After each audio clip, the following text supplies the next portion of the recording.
Hello friend, સ્વાગત છે તમારું મારા કિચનમાં. વરસાદની સિઝન હોય કે ઠંડીની સિઝન હોય, અમદાવાદના ફેમસ ગરમા ગરમ દાળ વડા ઉપરથી એકદમ ક્રિસ્પી અને અંદરથી સોફ્ટ હોય અને સાથે કંદોઈના જેવી ટેસ્ટી ચટપટી ગ્રીન ચટણી મળી જાય તો ખાવાની ખૂબ જ મજા પડી જાય છે.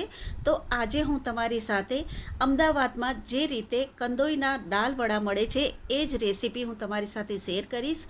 ફ્રેન્ડ્સ, તમને મારી રેસીપી પસંદ આવતી હોય તો વિડીયોને લાઇક જરૂરથી કરજો, શેર કરજો અને મારી ચેનલને સબસ્ક્રાઈબ કરવાનું ભૂલતા નહીં. તો ચાલો બનાવવાનું શરૂ કરીએ. 1 કપ મગની છોડાવાળી દાળ લીધી છે. તમારી પાસે આ દાળ નહીં હોય તો તમે પીળી મગની મોગર દાળ લઈ શકો છો, પણ અમદાવાદમાં જે વડા મળે છે તે આ છોડાવાળી દાળથી બનાવવામાં આવે છે. આ દાળને આપણે બાઉલમાં લઈ લઈએ. પાણી નાખીને 2 થી 3 વાર એને સારી રીતે ધોઈ લઈએ. દાળને 2 વાર સારી રીતે ધોઈ લીધી છે. તો હવે એમાં 3 કપ જેટલું પાણી નાખી દઈએ અને ઢાંકણ ઢાંકીને 3 થી 4 કલાક માટે એને પલાળીને રાખીશું. કંદોઈને ત્યાં વડાની સાથે જે ગ્રીન ચટણી આપવામાં આવે છે એ જ ટેસ્ટવાળી ગ્રીન ચટણી બનાવીશું. 1 કપ લીલા ધાણાને 3 થી 4 વાર સારી રીતે પાણીથી ધોઈને લીધા છે એને મિક્સર જારમાં લઈ લઈએ. 1 કપ ફુદીનાના પાન છે એને પણ સારી રીતે 3 થી 4 વાર ધોઈને લીધા છે, એ પણ સાથે એડ કરી દઈએ. 1 ઇંચ આદુનો ટુકડો છે એને ચોપ કરીને નાખીશું. 2 લીલા મરચાં લીધા છે. લીલા મરચાં તમે તમારા ટેસ્ટ પ્રમાણે ઓછા વધતા નાખી શકો છો. 1 ટીસ્પૂન જીરું, 1 ટીસ્પૂન મીઠું તમે તમારા ટેસ્ટ પ્રમાણે નાખી શકો છો. 1 ટીસ્પૂન કાળું મીઠું, 1 ટીસ્પૂન શેકેલા જીરાનો પાવડર, 1 ટીસ્પૂન આમચૂર પાવડર. એના બદલે તમે ચાટ મસાલો પણ નાખી શકો છો, પણ જો ચાટ મસાલો તમે નાખતા હોય તો મીઠું તમારે સંભાળીને નાખવું, કેમ કે ચાટ મસાલામાં પણ મીઠું હોય છે. 1/2 કપ ચણાના લોટની સેવ નાખીશું.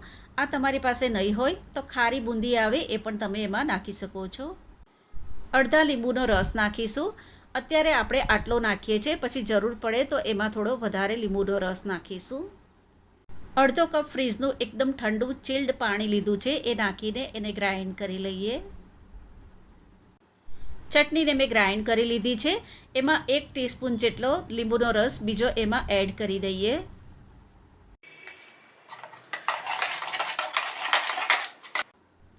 આટલી પતલી ચટણી બનાવીને રેડી કરવાની છે. એમાં 1/2 ટીસ્પૂન જેટલું મીઠું હું નાખી રહી છું. તમે પહેલાં ટેસ્ટ કરી લેજો અને જરૂર લાગે તો જ મીઠું નાખીને મિક્સ કરજો. કંદોઈના જેવી જ ગ્રીન ચટણી બનીને રેડી થઈ ગઈ છે. દાળને પલાળ્યાને 4 કલાક થઈ ગયા છે અને એકદમ સારી રીતે પલળી ગઈ છે. આ રીતે એકદમ હલકા હાથે થોડી વાર એને મસળીશું તો એના છોડા બધા અલગ થઈ જશે. તમે જોઈ શકો છો કે દાળના બધા જ છોડા ઉપર આવી ગયા છે. દાળને એકદમ સારી રીતે ધોઈ શકીએ એટલા માટે મેં એને એક મોટી તપેલીમાં લઈ લીધી છે. આ રીતે દાળને મેં થોડીવાર મસળી લીધી છે તો દાળના બધા જ છોડા અલગ થઈ ગયા છે. આ રીતે દાળને એક જ ડાયરેક્શનમાં ગોળ ગોળ ફેરવીશું અને બીજા ટોપમાં એનું બધું જ પાણી કાઢી નાખશું. આ રીતે દાળમાંથી પાણી કાઢીશું તો એની સાથે બધા છોડા પણ અંદર આવી જશે. આ રીતે 2 થી 3 વાર પાણીથી એને ધોશું તો એમાંથી બધા જ છોડા નીકળી જશે. તમારે છોડાની સાથે જ ગ્રાઇન્ડ કરીને વડા બનાવવા હોય તો બનાવી શકો છો, પણ અમદાવાદમાં જે વડા મળે છે તેમાંથી આ જ રીતે બધા છોડા કાઢીને પછી જ વડા બનાવાય છે. આ રીતે દાળને ધોઈને એમાંથી બધા જ છોડા કાઢી નાખ્યા છે અને એને મેં એક કાણાવાળા વાસણમાં લઈ લીધા છે જેથી એમાંથી બધું જ પાણી નીકળી જાય. તમે જોઈ શકો છો કે દાળના કેટલા બધા છોડા નીકળી ગયા છે. દાળને ગ્રાઇન્ડ કરવા માટે અહીંયા મેં નાનો મિક્સરનો જાર લીધો છે, તો એને હું 2 બેચમાં ગ્રાઇન્ડ કરીશ. તો અત્યારે હું અડધી દાળ મિક્સર જારમાં લઈ લઉં છું. પલ્સ બટન દબાવીને દાળને અધકચરી ગ્રાઇન્ડ કરીશું.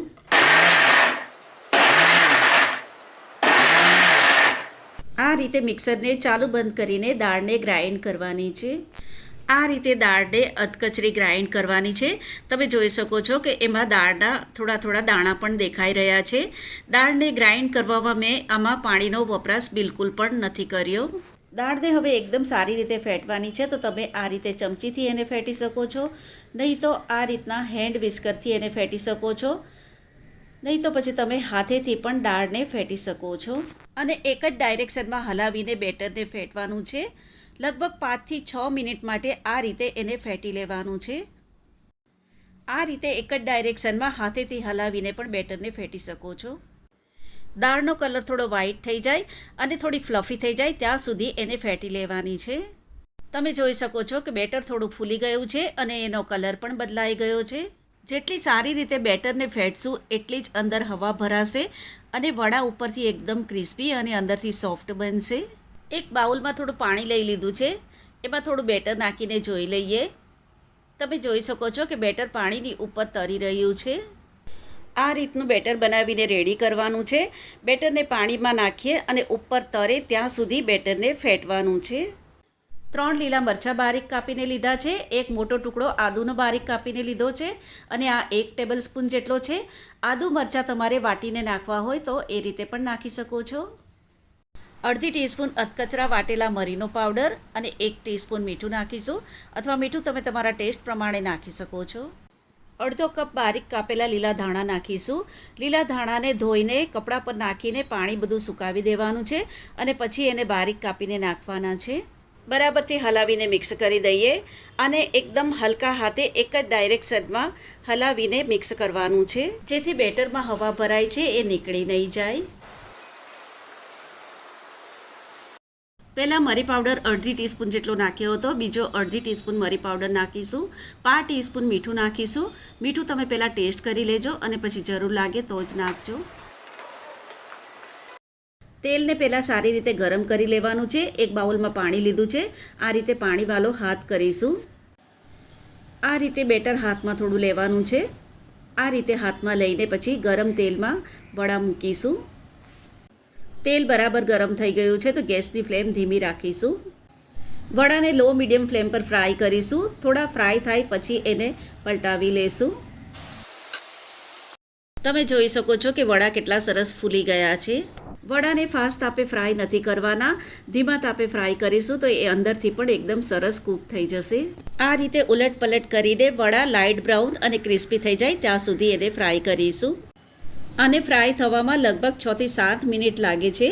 આ થઈ ગયા છે તો એને કાઢી લઈએ.